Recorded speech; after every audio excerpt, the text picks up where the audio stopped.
it'll be Wayman's 10th birthday.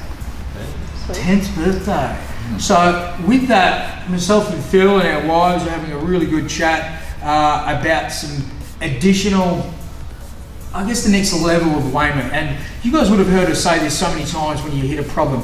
The thought that you got to this point, or the mindset you used to get to this point, is not the mindset you need to get you to the next point.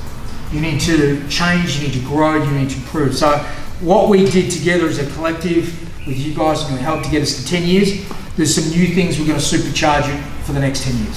So there's going to be some really great improvements in, not necessarily operations, but just some depth with you guys, your next level of clarity, some growth within the business for you guys in the roles that you play and the future for you, for those guys in 2IC roles, where do they go next, branch manager, blah, blah, blah, blah. So there's plenty of stuff that we'll share with you guys over these next couple of months prior to Christmas. We'll obviously sit down with performance reviews and give you guys some chance on that now that we're back. So, but just think, guys, we are strong and we are going to get stronger.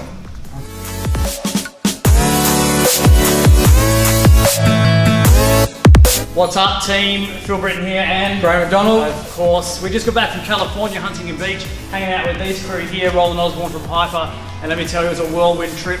And you know, there's lots of cool things that are going to come from TIMA and Wayman and all those type of things. And look, we're going to let you know about that stuff a little bit later. But today's training, we just sort of rattled it out, sweat it out after being 26 hours travel away. And Graham, you mentioned something that was very, very important in the sort of sparring realm, which I thought we could relate to business. Well, there's a big, long word, proprioception. And what that basically means is feeling the fight, feeling the energy. When we were doing our combatives today, for example, I was pulling Phil down. If he resisted, I'd go back the other way. And basically just, instead of trying to fight against the current, fight against the, the grind, it's finding that path of least resistance and kind of getting around that in a good way.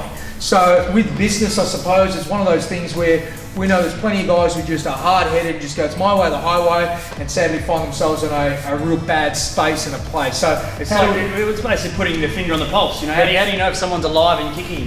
It's the same as your business. Is your finger on the pulse? Do you know what's happening in every area of your business? The marketing, the sales, the stuff that's on the floor, all that type of stuff. Like, now it's hard when you are a solo entrepreneur, when it's you at the helm doing it all yourself. So we've talking about building a team, we've talking about all that sort of stuff, but too many people I've seen don't have a freaking finger on the pulse of their business and don't know where they are or where they're going. Yeah, for sure. Look, and I know that there's also something that we've done with some of the investing. I've got that stop fail. In other words, you got to know when you got to get out. In other words, when the roller coaster's riding, everything's going good, as you said, you know, at what point do you go, you know, hang on, we're at a critical point. We need to make some serious changes to here, or we need to cut that project away. It's no longer working. So this is where, as you said, finger on the pulse is vitally important in business. We will obviously intertwine that today with our guys' training and making them realise to be a smart, effective martial artist, you can't just be hard-headed. We've all been there, but sadly you've got to adapt, you've got to flow, you've got to be that efficient guy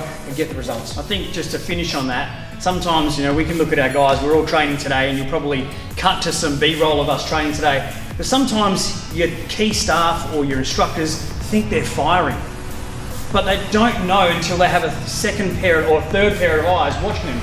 You need to improve here, you need to do that. And that's the same with Dojo Rescue. That's why we do what we do.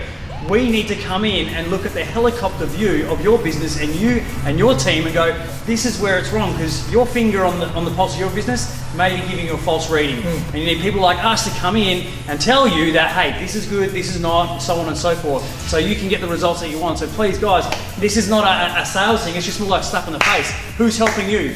Who's guiding you? Who's holding your hand? Who's inspiring you to grow and be the best business owner, instructor that you can for your staff and your community as well? Well, wise words, guys. We'll see you on the next one.